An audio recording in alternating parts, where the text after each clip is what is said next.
The morning began quietly, too quietly for a war this close. Frost lay thick across the fields west of Aachen. In the half-light before dawn, the crews of a German 88mm flak battery worked in silence.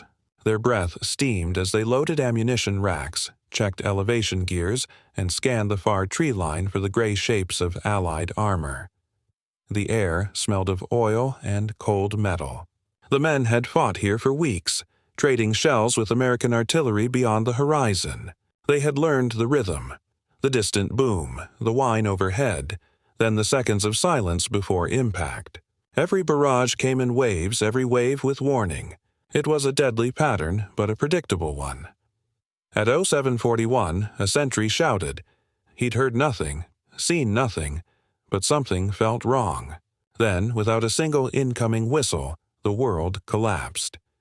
Dozens of shells struck the position simultaneously, erupting in perfect unison. The ground buckled. The sky turned white. Range tables, trucks, men, all vanished in an instant. There was no rhythm this time, no pause between salvos. It was as if time itself had broken. For the survivors staggering through the smoke, the realization came slowly, impossibly. This wasn't luck. This was calculation. They had just been hit by something new, an American artillery technique called time on target, where every gun within miles fired so precisely that its shells arrived together. To those who witnessed it, the attack felt less like a bombardment and more like execution by mathematics. Before the clock struck 0, how artillery once announced itself. For centuries, artillery had been a symphony of chaos. Cannons, howitzers, and mortars thundered one after another, each following its own rhythm, each bound by human reaction and mechanical delay. Even by the Second World War, despite radar and radios, the act of bombarding an enemy was still a temporal affair, something that unfolded over time, not all at once. In that space between the first and the last shell, men could move, breathe, and survive. The predictable storm. During the early years of World War II, the standard artillery method, used by both Axis and Allied armies, was the rolling barrage. Batteries would open fire in waves, their shells creeping forward across the battlefield in timed lifts. It was devastating, but it had a rhythm that could be read like a heartbeat. A trained German flak or infantry crew could sense when to duck, when to run, when to return to their guns. They listened for the first whistles, then the pattern that followed, heavy to light, near to far. The human ear became the best survival tool on the front. The science of ballistics had advanced, but the psychology of gunnery hadn't changed much since 1916. Spotters called corrections through field telephones. Ranges were read from printed tables. Batteries fired by stopwatch and voice command, never truly synchronized, each round following the last in a staggered procession. For defenders, that sequence mattered. It meant time. Sometimes only seconds, but seconds could mean life. A man could press himself into a trench or dive beneath the gun shield. Even as shells tore apart the landscape, the pattern gave the illusion of control. The German art of survival. German anti-aircraft and field gun crews were among the most disciplined soldiers of the war. They lived in a world of mathematics and reflexes, knowing that survival often depended on how quickly they could return to readiness after a barrage. When the Allies opened fire, crews counted the seconds between detonations. If 10 guns were firing, there would be rhythm, a pulse. The air would split in sequence. 1, 2, 3. Even under bombardment, a man could sense the beats between impacts. In the flak batteries around Aachen and the Siegfried Line, that rhythm became ritual. When shells fell close, gunners stayed low. When the pauses lengthened, they ran to reload, re-aim, re-engage. Over time, they came to trust that instinct, but war, especially American war, was about to remove instinct from the equation. The American obsession with precision across the channel. In the offices of the U.S. Army Field Artillery School at Fort Sill, Oklahoma, a new generation of officers was rethinking what a barrage could be. They no longer wanted artillery to behave like a storm rolling across the battlefield, noisy, powerful, but predictable. They wanted it to strike like a hammer all at once, with no warning, no rhythm, and no escape. The challenge wasn't power. The U.S. already had the best guns and ammunition in the world. It was timing. Each gun fired from a different position, often miles apart. Even if they aimed at the same target, shells reached it at different times because of variations in distance, barrel wear, and powder charge. Synchronizing those trajectories to arrive together seemed impossible.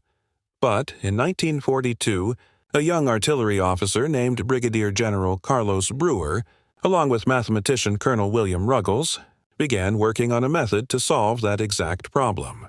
Their idea was simple in theory but revolutionary in effect. If each gun crew fired not when ordered, but when mathematically calculated, the rounds would arrive simultaneously, as if the sky itself had fired them. They called it time on target, or simply TUT. The mathematics of murder. The technique demanded precision. Before firing, every battery calculated the time of flight for its shells, how many seconds it would take for a round to travel from the muzzle to the target. Each gun's flight time was slightly different depending on range, elevation, and charge. If Battery A's shells took 30 seconds to reach the target, and Battery B's took 45, then Battery B would fire 15 seconds earlier. Every firing crew synchronized its watch to the second, using a radio signal broadcast from division headquarters. Then, at the exact moment predetermined by mathematics, all batteries fired. The shells, despite leaving their barrels miles apart, struck their target within a 2-second window. For the men beneath that strike, there was no warning. The first explosion was also the last. The sound of the guns themselves came afterward, the distant echo of a decision already made. The first tests in 1943 shocked even the Americans. Observation posts reported entire mock positions erased in the first few seconds, with no survivors to seek cover. What had once taken minutes of sustained fire could now be achieved in half a minute. It was timing as a weapon. War measured in milliseconds. Early lessons. Time on target first saw combat in Tunisia, where U.S. artillery officers used it to shatter German strongpoints outside Kasserine. At first, even their own infantry didn't understand what had happened. Men on the ground described hearing a single long crack of thunder, not a barrage but an instant transformation of landscape. In Italy, the method became refined. By Normandy, it was doctrine. Each corps-level artillery network had the training, radio discipline, and computational skill to coordinate dozens of batteries over vast distances. By the time of the push into France, American gunners could deliver hundreds of shells onto a point target with less than a 5-second spread. To the Germans, it was uncanny. The sound of a time-on-target barrage wasn't like normal shelling. There was no buildup, no pattern. It simply arrived. By the winter of 1944, near Aachen, flak crews were about to face its perfected form, the moment artillery learned to think together. By 1944, the American Army had transformed artillery from a supporting branch into its own kind of intelligence system, a network of mathematics, radio, and discipline that thought faster than any human could react. Where the Germans saw chaos in war, the Americans saw geometry. The radio revolution. The secret lay not in the guns themselves, but in the radios that linked them. Every artillery battalion from Normandy onward carried a dedicated signal section, men trained to operate crystal-controlled transmitters that synchronized watches down to the second. Before an operation, the division's Fire Direction Center broadcast a single time check. Stand by. Time will be 0730 seconds. Mark. Across France, hundreds of men adjusted their wristwatches at that signal. Every battery, every forward observer, every fire direction officer shared the same heartbeat. That was the foundation of time on target. With synchronized time, the rest was mathematics.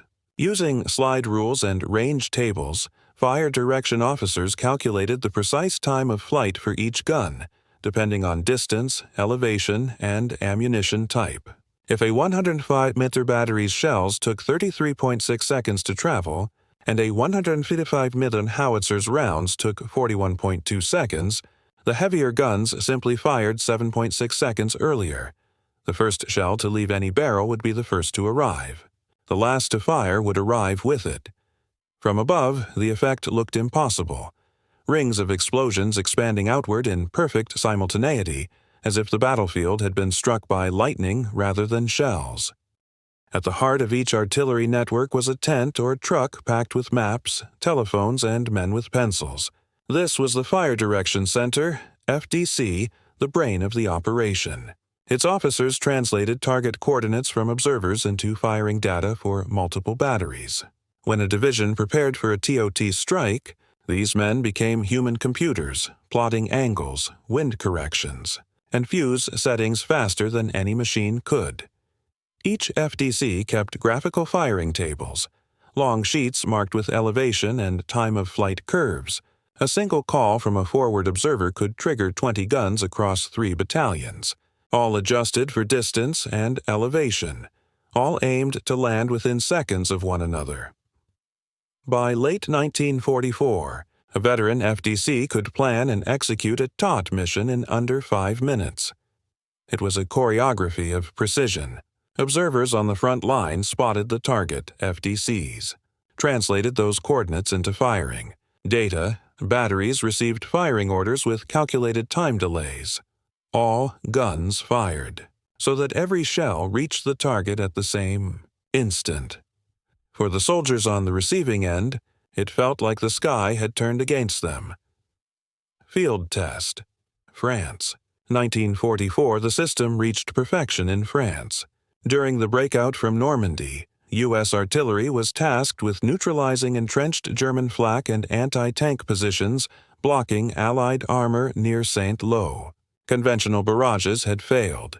The Germans simply went underground and recrewed between waves. Then, for the first time in Europe, the U.S. 19th Corps employed full-scale time-on-target coordination across 72 guns. Observers marked the German batteries with smoke. Firing data went out by radio, watches synchronized, charges checked. At 08 and 32, read, every gun fired. At 08, 32, 42, every shell arrived. There was no crescendo, no warning. A single flash of white light erupted across the German ridge, followed by one long roll of thunder. The entire position, trenches, vehicles, and communications lines, ceased to exist in less than a minute. Later, reconnaissance photos showed no shell pattern, only a flat patch of earth.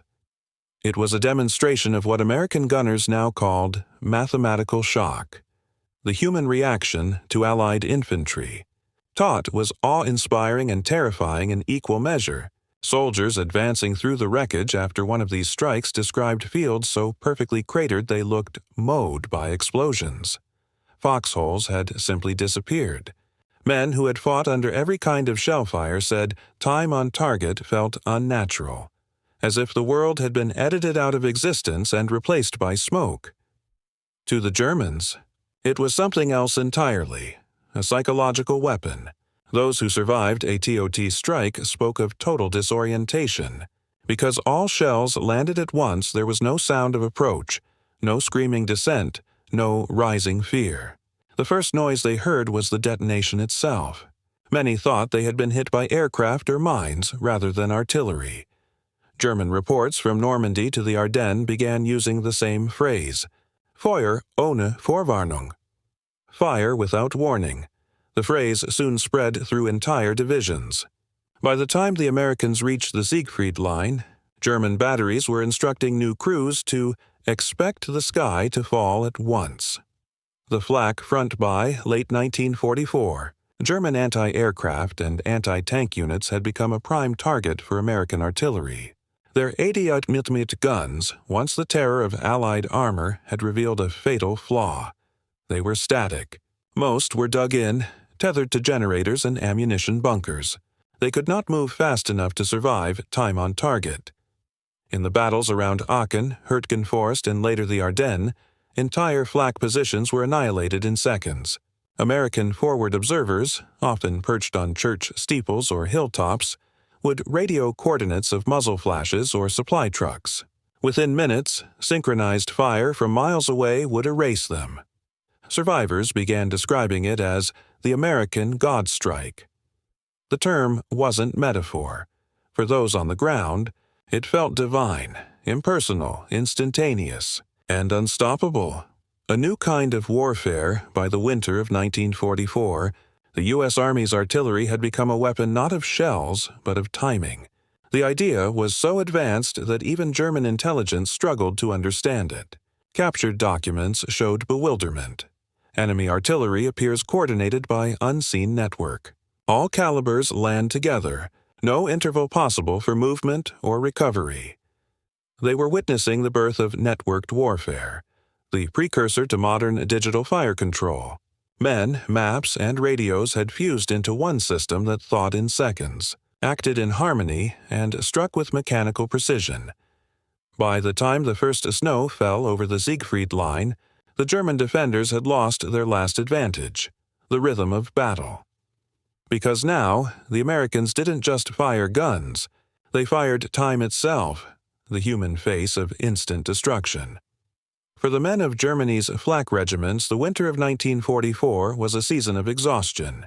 They had spent years training to fight aircraft, to read the rhythm of the sky, to follow targets by sound and pattern. But now, the danger no longer came from above. It came from every direction at once. In the forests near Aachen and along the Siegfried Line, their guns pointed upward, their eyes trained on clouds, and then, without warning, the ground around them exploded. To the survivors, it felt as though the world had skipped a second, the interval between living and being buried. Life inside a battery. A typical German 88mm flak position consisted of 4 guns arranged in a rough square, connected by cables to a central director that calculated elevation and azimuth. Each gun had a crew of 10. Around them were trucks, ammunition racks, and the thick smell of cordite and diesel fuel. Most of these positions were dug into shallow revetments ringed with sandbags. The men slept in holes beside their guns, helmets within reach, boots never off. When shelling came, they dove under the carriages or into narrow trenches they'd carved between the guns.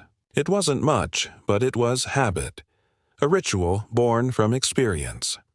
They had learned to recognize Allied barrages by sound, the distant rumble of American 105s, the sharper pop of British 25-pounders, the heavy sigh of 150mm shells. Each had a rhythm. One man in the crew usually counted the seconds between impacts, warning others when to brace. 5 seconds, he'd shout, and they'd hold their breath until the next crash. That rhythm was life itself. Until time on target arrived. The first men to face a true TOT barrage described it not as sound, but as absence. There was no whine of approach, no crescendo of terror, just a sudden wall of pressure and light. One instant the air was still. The next it was full of shrapnel and dust. Gun Captain Otto Wirth, whose battery was hit near Hürtgen in November 1944, later told an American interrogator, "I did not hear the shells come. I only felt the air being pulled away. When I stood up, my gun was gone." He had survived because he was leaning over a fuse box when the first round struck. Half his crew never moved again. Wirth's hearing never returned fully. He said the blast felt like the air itself had turned solid. Soldiers in nearby positions thought they'd been struck by aerial bombs. Others believed their ammunition had exploded. The idea that artillery could do this on its own seemed impossible. The physics of panic. In an ordinary barrage, men could read the shelling. They could count the seconds between the first and last rounds, feel the pattern shift. Their bodies learned to anticipate impact, flinching just before it came. With time on target, there was no such adaptation. All shells struck within seconds, generating overpressure that stunned even those untouched by fragments. Eyewitnesses described soldiers frozen mid-motion, men caught half-standing, knocked over not by shrapnel but by the sheer concussion of air collapsing. Others were blinded by dirt, disoriented, unable to tell which direction the attack came from. The human brain, trained to process sequences, simply could not comprehend simultaneity. Psychiatrists after the war noted that survivors of TOT strikes often displayed symptoms similar to those of high-altitude bombing raids: trembling, disassociation, time loss. Many could not remember the moments between the first explosion and the silence that followed. One American observer compared it to a camera shutter snapping on the entire position. In less than 30 seconds, everything visible had changed. Trees reduced to splinters, trucks overturned, men scattered as if by an invisible hand. The survivors' silence. Those who lived through a time-on-target bombardment rarely spoke afterward. Among German units, superstition replaced explanation. Some claimed the Americans used new fuses that detonated underground, others that sound waves triggered simultaneous explosions. The concept of perfect timing seemed too unnatural, too deliberate to believe. Flak gunner Karl Meissner recalled, "When the first one fell, all fell. It was as if they had been waiting for our breath to stop. No man shouted orders. There was no time." Crews who survived one TOT strike often refused to rebuild their positions in the same spot. They dug their next emplacements farther apart or moved at night, hoping distance would help. It didn't. American forward observers would mark new coordinates by dawn, and the process would repeat. 30 seconds of thunder, then silence. Fear without warning. Every veteran of that front described the same transformation. Fear replaced by paralysis. Ordinary shellfire provoked instinct. Duck, cover, count, wait. Time on target eliminated instinct. There was nothing to react to. Fear became static, a constant hum in the nerves, a sense that the world could end between heartbeats. German medical officers began reporting new cases of shell shock without warning. Soldiers shaken but uninjured, unable to speak for hours. Commanders noticed batteries abandoning guns after single barrages, not from cowardice but from disbelief. It was as if, one officer wrote, our men no longer trusted time. The battlefield had changed from something rhythmic and survivable into something instantaneous, mathematical annihilation. The final sensation. Those who saw it from the outside said that a time-on-target strike looked almost beautiful. An entire landscape would flash once, bright white against gray sky, and then settle into smoke and stillness. Birds fled in silence. Snow fell again within minutes. Nothing moved. For the men inside, that beauty was terror. There was no start, no middle, no end.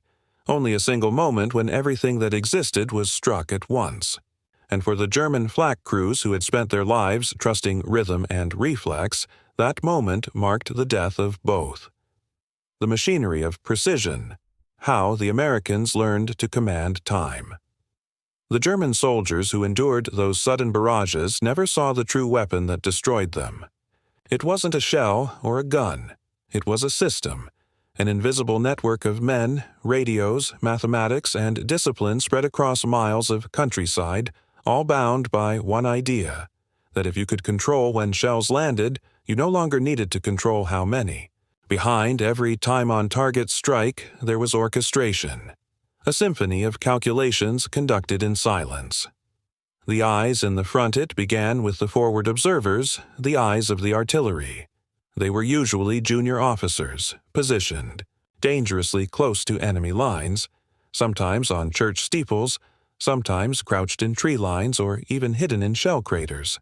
They carried binoculars, compasses, and a radio set that weighed more than a rifle. Their world was geometry. Using map grids and azimuth bearings, they translated what they saw.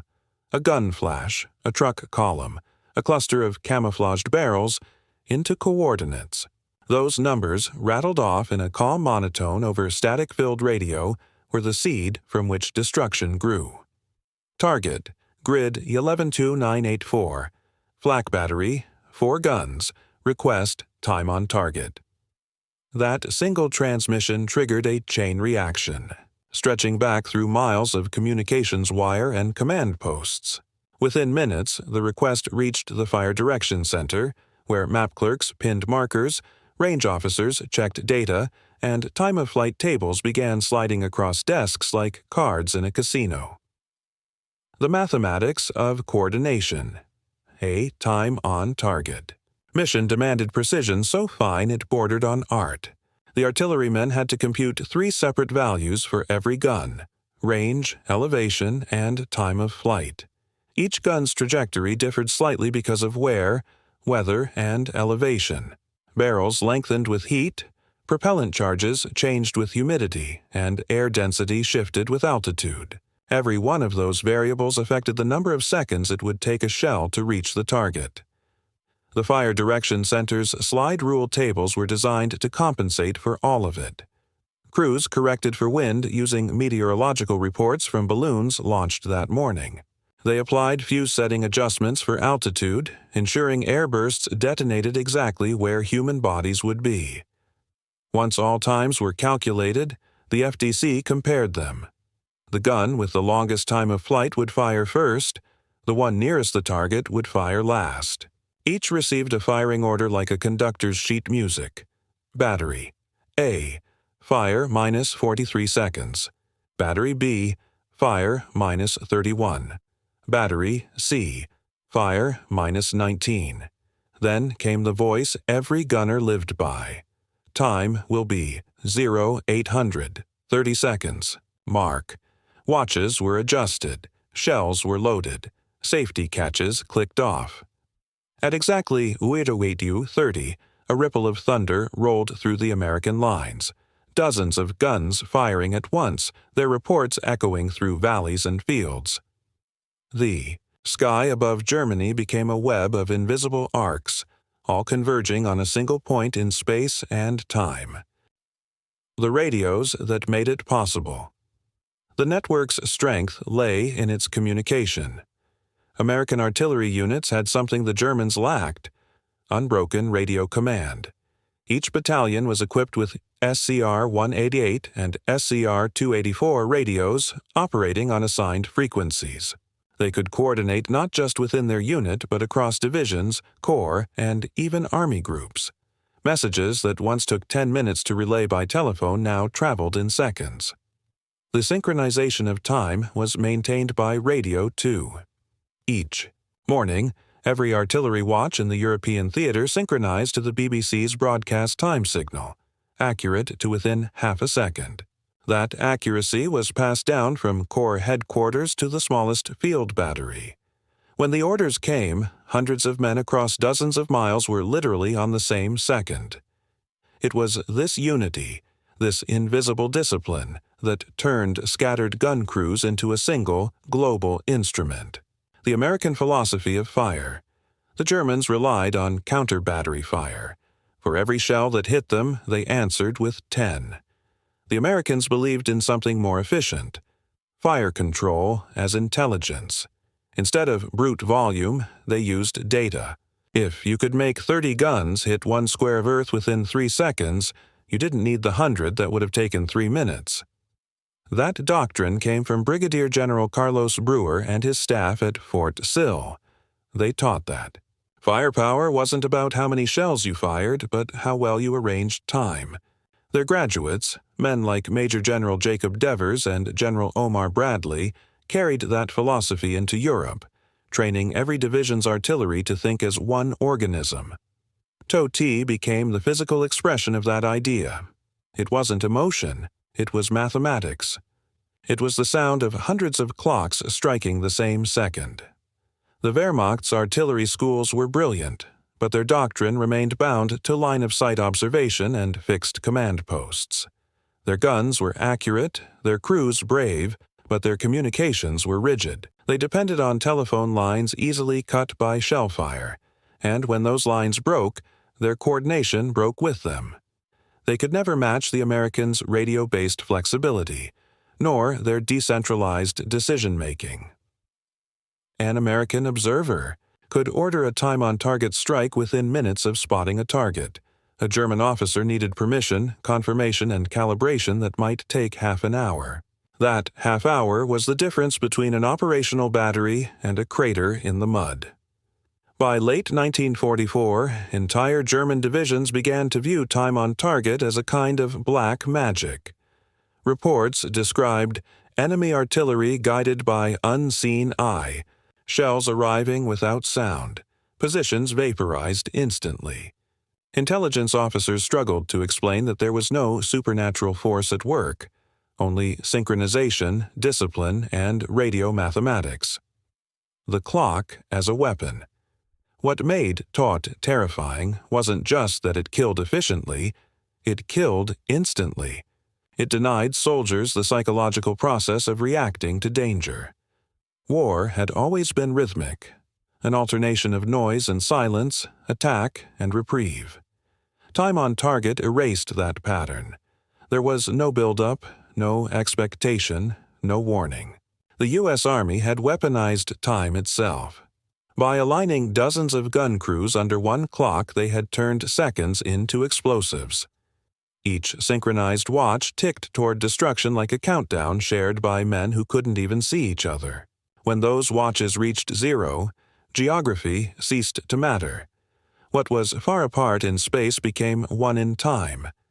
And for the German soldiers crouched beside their 88s, it meant that their world, once predictable, once measured in rhythms and ranges, could vanish in the span of a heartbeat. By the winter of 1944, time on target had ceased to be an experiment. It was the new language of war, spoken in seconds, translated in fire, and understood only by those who survived it. The half-minute that changed the Western Front. Aachen, October 1944. The first German city to face the full weight of Allied firepower was already a ruin. Smoke hung between shattered rooftops. Cathedrals stood like broken ribs against a gray sky. But beneath the chaos, the most disciplined units on the German side still fought, the flak batteries and artillery regiments ringing the city like a crown of iron. Each battery had dug in along the ridgelines and crossroads east of the city. Their 88s and 105s guarded the last approaches to the Siegfried Line. For weeks, they had held off American armor and bombers with terrifying accuracy.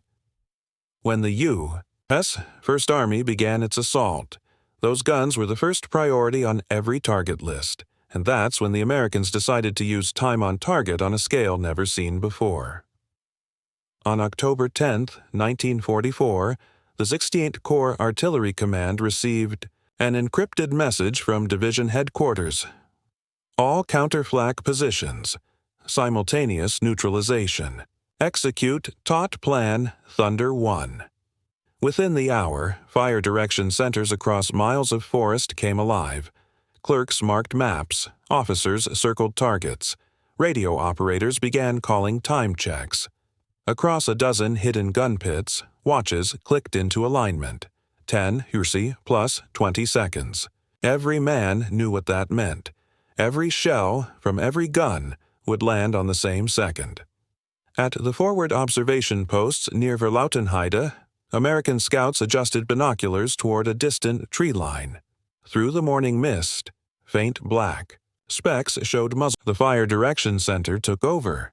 Distances were read, angles plotted, corrections calculated. In less than 5 minutes, the order rippled outward to more than 60 guns, 105s, 155s, and self-propelled howitzers, each receiving its firing time down to the 10th of a second. The silence before, at 09:59, the American gun lines went quiet. Men stood by their guns waiting, stopwatches in hand. The forest was still except for the faint ticking of synchronized watches. Even the distant thunder of other battles seemed to fade. At 10:30 seconds, the order came. Fire. A line of flashes lit up the horizon. Dozens of guns recoiling at once, their reports merging into a single, endless boom. Shells screamed overhead, invisible, arcing through the October sky. The gunners exhaled and reloaded, but they wouldn't hear what they had done for another 30 seconds. The impact on the German side, there was no warning. The flak battery near Fox 321 had just reloaded after shooting at a reconnaissance plane. One man was cleaning his sight. Another was eating from a tin cup. The sound that reached them wasn't incoming fire, it was the world detonating. 48 shells from multiple calibers landed within a 2-second window. The first explosion flattened the command post. The second vaporized the ammunition trailer. By the time the third hit, there was no longer a position, only soil, smoke, and silence. A forward observer watching through binoculars reported later, "The whole ridge disappeared. It was there one moment, then it wasn't. No fire sequence, no pattern, just one flash." The chain reaction. What made Thunder 1 historic wasn't just its accuracy. It was its coordination. Dozens of time-on-target missions were being executed simultaneously across the Aachen sector. Batteries struck in overlapping zones, ensuring that every German flak crew within a 10-mile radius was hit at nearly the same second. American reports described the German response as fragmentary. Counterfire ceased within minutes. Infantry patrols moving forward found trenches filled with burned cables, shattered optics, and melted gun barrels. Some positions were hit so suddenly that watchmen were still seated at their rangefinders, eyes open, unburned, killed by overpressure alone. By the afternoon, radio intercepts from German commands were panicked. Artillery without warning. All guns destroyed in first minutes. Request new firing data. Cannot re-establish communication. It was the sound of doctrine breaking apart. The new fear for decades. German soldiers had trusted their own clockwork efficiency, the precise drill of reloading, ranging, and answering back. At Aachen, that belief collapsed. Crews who once considered themselves immune to surprise found that surprise no longer required stealth. It only required synchronization. The survivors called it Höllenblitz, hell lightning. The name spread faster than the shell fire. Men began whispering that the Americans had invented a new kind of weapon, one that struck with silence. But it wasn't silence. It was timing. The precision was so complete that captured soldiers refused to believe it was done by humans. One flak gunner, interrogated later, said, "You have machines that decide the second. We cannot fight seconds." He wasn't wrong. The Americans had turned seconds into weapons. After the smoke by noon, the hills around Aachen were quiet. Engineers moved forward to clear debris, but there was little left to clear. The craters overlapped, the air still tasted of powder.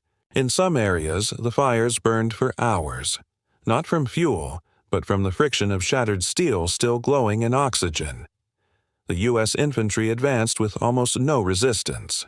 A staff officer wrote in his notebook that day, "This is the first time I have seen artillery erase a position before we reach it." The barrage had lasted less than a minute. Its effect would last for generations. The forest that vanished in fire, time on target in the Hürtgen and the Ardennes.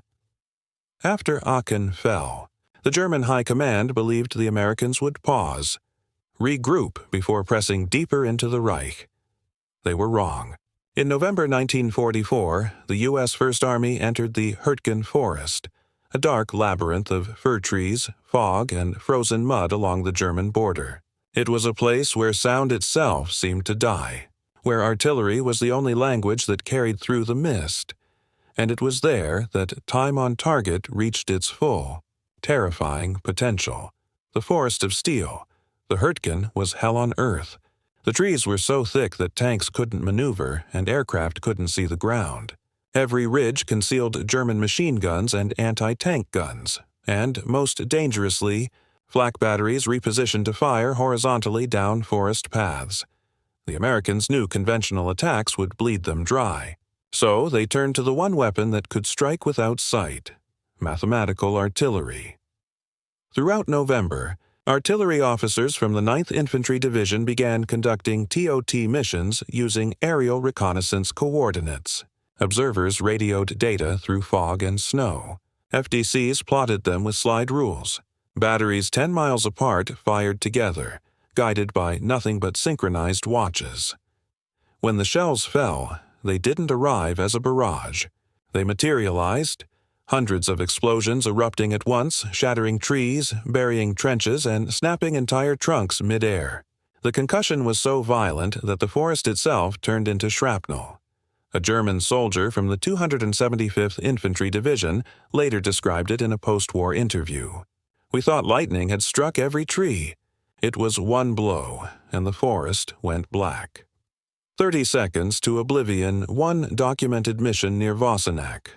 24 U.S. batteries executed a simultaneous strike against 3 flak positions supporting a counterattack. The fire direction centers synchronized to 11:14 Su. Shells began falling at 11:14:36, all within a 2-second span. After the strike, observers reported no distinguishable targets remaining. The ground was flattened. Trees had been reduced to matchsticks. German survivors wandered dazed, uniforms shredded, bleeding from ears and eyes. The entire sequence, planning, calculation, execution, destruction, lasted 6 minutes. The flak guns had fired only once. It wasn't battle. It was elimination. 1 month later, in December 1944, the Germans launched their desperate counteroffensive, the Battle of the Bulge. As their armor poured through the snowbound Ardennes, the Americans again turned to time on target, now executed at a scale no army had ever achieved. At Bastogne, when German infantry surrounded the 101st Airborne, artillery units from 3 divisions formed a single clockwork network. Forward observers inside the town relayed coordinates via encrypted SCR-300 radios. Batteries 20 miles away fired with second-by-second precision, often without direct line of sight. When the Germans massed to storm the town on December 23rd, U.S. artillery launched a coordinated TOT strike across the entire defensive line. One observer recalled, the snow lifted like a curtain. For 30 seconds there was no world. Only white fire. Survivors. In German units later described it as a storm from nowhere. Infantrymen who had marched through artillery. In Russia said they had never seen anything like it. One NCO told interrogators afterward, "You did not hear shells. You did not hear explosions. You only woke up on the ground, and it was over." The end of the flak frontier. By January 1945, German anti-aircraft and field batteries along the Western Front had ceased to function as cohesive units. Time on target had broken their structure beyond repair. Commanders tried dispersing their guns, digging deeper emplacements, and even moving positions every night. Nothing worked. The Americans didn't need to see them. Once a flash was spotted, its coordinates were enough. A few minutes later, the position would cease to exist. Captured reports from the LXX Corps near Düren summed it up bluntly. Enemy artillery appears omnipresent. No warning. No sequence. No survival. That phrase, no sequence, became the defining mark of taut success. It meant the Germans no longer perceived battle as a process, but as an instant. Time, their oldest ally, had betrayed them. The human cost, even among the Americans. There was unease. Many artillerymen described the eerie calm that followed a taut strike as worse than the firing itself. It was, one said, like erasing a heartbeat. The infantry who advanced afterward often walked through silence. The enemy wasn't retreating. He was simply gone. Positions that had resisted for days had vanished overnight, replaced by nothing but burned trees and the acrid scent of metal. At Aachen, at Hürtgen, at Bastogne, the pattern was the same. 30 seconds of thunder, then decades of quiet. By the time the Rhine was crossed in March 1945, time on target had become standard practice. Artillery officers could plan synchronized barrages in minutes. Divisions could combine fire with other corps across entire sectors. Even aircraft joined the clock, timing their bomb runs to coincide with ground shell fire. It was no longer merely a method. It was the tempo of Allied victory. The Germans never found an answer. How could they? They were fighting an enemy that had replaced chance with calculation. That turned the dimension of time into an offensive weapon. When their last flak positions fell silent in the Ruhr pocket, the few survivors described what they'd felt one last time. It came like lightning. It left nothing to bury. When the clock became a weapon system. When the guns finally fell silent over Germany in the spring of 1945, what remained was not just ruin, but revelation. The Allied armies had proven something the world had never seen before, that precision in time could be as destructive as power in numbers. For the U.S. Army's artillery, time on target had not merely been a tactic, it had been a doctrine, a revolution disguised as routine. In those last months of the war, the very nature of firepower had changed. The battlefield had become a clock. The death of static defense. Before 1944, the German way of war had always rested on one advantage: mastery of defensive engineering. They built positions meant to survive artillery, to bend but not break. Every ridge and town from Normandy to the Rhine had bunkers dug deep, camouflaged flak nests, and interlocking fields of fire. Those defenses were designed to absorb punishment, not to endure annihilation. Time on target exposed that flaw with merciless clarity. Traditional barrages, no matter how heavy, gave defenders warning. The first shells told them to take cover. The later waves hit empty holes. But taut didn't warn. It didn't build up. It arrived. Every man, gun, and bunker was hit before any could react. The Germans discovered that their concrete didn't matter if they had no time to enter it. Entire strongpoints that had survived weeks of shelling collapsed in under a minute. Command posts vanished. Ammunition bunkers detonated in perfect unison. Anti-aircraft crews died beside still-warm barrels. In the archives of the Wehrmacht's artillery school at Jüterbog, captured after the war, one analyst wrote bitterly, "The enemy has eliminated duration. There is no longer warning, only conclusion." The American artillery ascendancy for the Americans. Time on target became a symbol of identity, a quiet confidence that their army no longer fought through brute force, but through synchronization. Every level of command could now act as part of a single organism. A private loading a 105mm shell near Cologne might not know it, but his actions were synchronized to dozens of other men miles away, each following the same ticking sequence. It was the first glimpse of what modern militaries would later call networked warfare, separate units, functioning through shared data and shared time. Generals like Omar Bradley and Matthew Ridgway credited the system with saving thousands of infantry lives. In reports to Washington, Bradley wrote, "Our artillery has become instantaneous. The enemy receives no notice, only the result." Field manuals printed in 1945 began including time on target as standard procedure. It was no longer experimental. It was the foundation of American fire doctrine, the engineers of silence. After the war, much of the credit went to the unsung mathematicians and officers at Fort Sill, Oklahoma, the men who had devised the technique years earlier. They were not frontline soldiers. They were physicists, professors, and technicians who had transformed gunnery from guesswork into applied science. Their tools were simple: slide rules, range tables, and synchronized watches. But their concept, that all elements of a battle could be united through precise timing, was revolutionary. It foreshadowed the same logic that would later power ballistic missiles, radar interception, and even modern computer networks.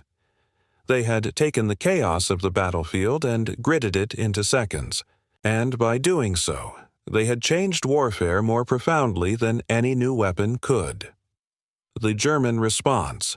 Too late captured documents from 1945 show that the Germans tried, desperately, to replicate what they had faced. Orders went out from the OKH, Army High Command, to develop a gleichzeitiges Feuern, simultaneous firing system using synchronized telephones. But their infrastructure was shattered, their communications unreliable, their radios jamming or captured. Without secure timing or centralized coordination, the idea remained theoretical.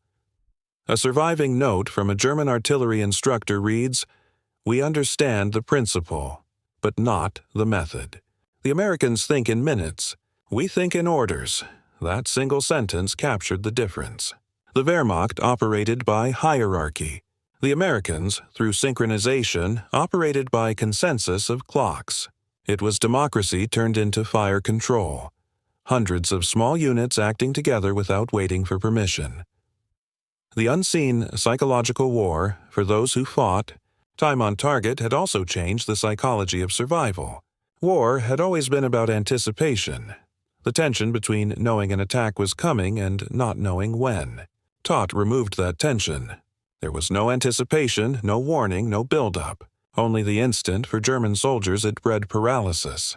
For American troops it inspired a strange calm, a faith in the invisible precision of their own side. When the clock struck 0, one gunner later said, we knew everything ahead of us was gone. It wasn't pride. It was relief. That invisible synchronization became a moral anchor amid the chaos. In a world collapsing into smoke, a ticking watch meant order. By April 1945, as American guns rolled across the Rhine, the enemy's ability to defend itself with artillery was gone. The German batteries that once filled the sky with steel were now silent holes in the ground. And every soldier in Europe, friend or foe, understood why. It wasn't just superior guns or more shells. It was because the Americans had learned to aim time. The invention that never stopped firing. From the battle clock to the digital age. When the war ended, and the thunder of guns was replaced by the ticking of reconstruction, the world slowly realized that time on target was more than a battlefield trick. It was a glimpse into the future. A future where precision would matter more than mass, and where seconds would decide wars instead of divisions. In the months following Germany's surrender, U.S. officers at Fort Sill and the Army War College began compiling data from the European campaign. Their conclusions were startling. Artillery had not only caused the majority of German battlefield casualties, it had done so with unprecedented efficiency. The mathematics behind time on target proved something profound, that coordination and communication could multiply firepower more effectively than additional guns. In their final report, the Artillery Command wrote, "Fire superiority is no longer a question of range or caliber, but of synchronization." The idea rippled outward through the newly forming post-war world. In 1949, as NATO emerged from the ashes of Europe, its first operational doctrine borrowed directly from the Fort Sill manuals. Unified timing became the cornerstone of Allied command. Every radio network, every radar screen, every early warning center operated on the same synchronized clock, Greenwich Mean Time, zeroed by atomic precision. From Normandy's muddy fields to the control rooms of Cold War bunkers, time on target had evolved into time on warning, the global discipline of reaction measured in seconds. The electronic inheritance, the EZ2, men who had once calculated trajectories with pencils and slide rules became the mentors of the computer age. Their obsession with precise timing inspired the first generation of digital fire control systems. At Aberdeen Proving Ground in Los Alamos, engineers used the same principles to program early mainframe computers. Input variables, synchronize outputs, achieve simultaneity. The ballistic calculators that coordinated guns in 1944 became the intellectual ancestors of ENIAC, the world's first general-purpose electronic computer, originally designed for artillery tables. From ENIAC would come everything from missile guidance to spaceflight navigation. The chain of logic was unbroken. The second a shell left a barrel near Aachen in 1944, a line was drawn forward to a digital clock counting down at Cape Canaveral in 1969. Time on target had taught humanity to think of technology not as individual machines, but as systems moving in perfect rhythm. NATO and the rhythm of the Cold War, as the Cold War began, the concept of synchronized timing became the heartbeat of Western defense.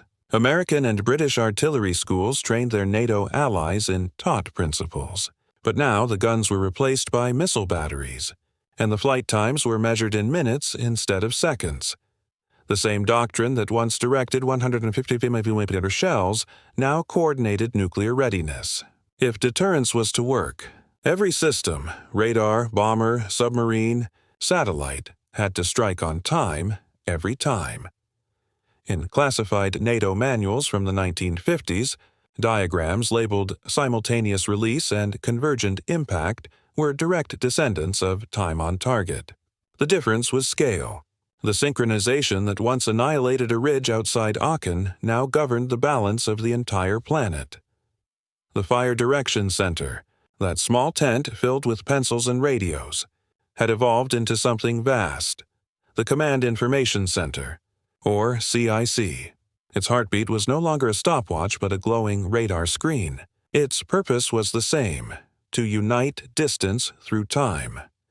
By the Vietnam War, artillery officers could coordinate TOT strikes using computers that calculated flight paths in milliseconds.